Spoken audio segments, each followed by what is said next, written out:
नवी मुंबई महानगरपालिका आयुक्तांचा पगार रोखा असे स्पष्ट आदेश मुंबई उच्च न्यायालयाने दिले आहेत। एमएमआर मधल्या हवेच्या ढासळत्या गुणवत्तेवरून कोर्ट आता चांगलंच संतापलंय।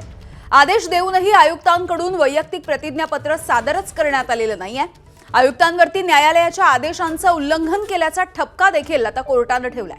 आयुक्तांनी स्वतःऐवजी शहर अभियंत्याला प्रतिज्ञापत्र दाखल करायला सांगितलं। गरज पडल्यास मुंबई महानगरपालिकेच्या आयुक्तांच्या संदर्भात देखील अशाच पद्धतीचे आदेश देऊ असंही कोर्टाने म्हटलंय। सचिन गाड आमचे प्रतिनिधी याविषयी अधिकची माहिती देत आहेत। सचिन, खरं तर मुंबई असेल, नवी मुंबई असेल, या सगळ्याच ठिकाणच्या हवेचा गुणवत्ता जो निर्देशांक आहे तो सध्या ढासळलेला बघायला मिळतो आहे, AQI ज्याला आपण म्हणतो, आणि या संदर्भात आता मुंबई उच्च न्यायालयाचे हे महत्त्वाचे निर्देश।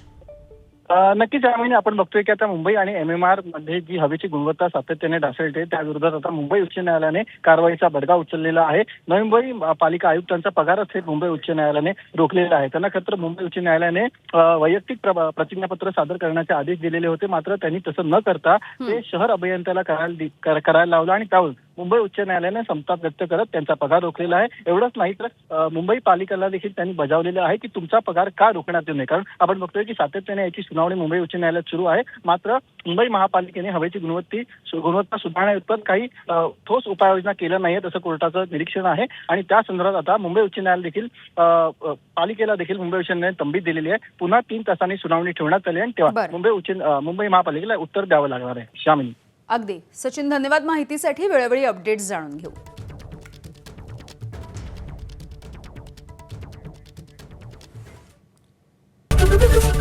एबीपी माझा, उघडा डोळे बघा नीट।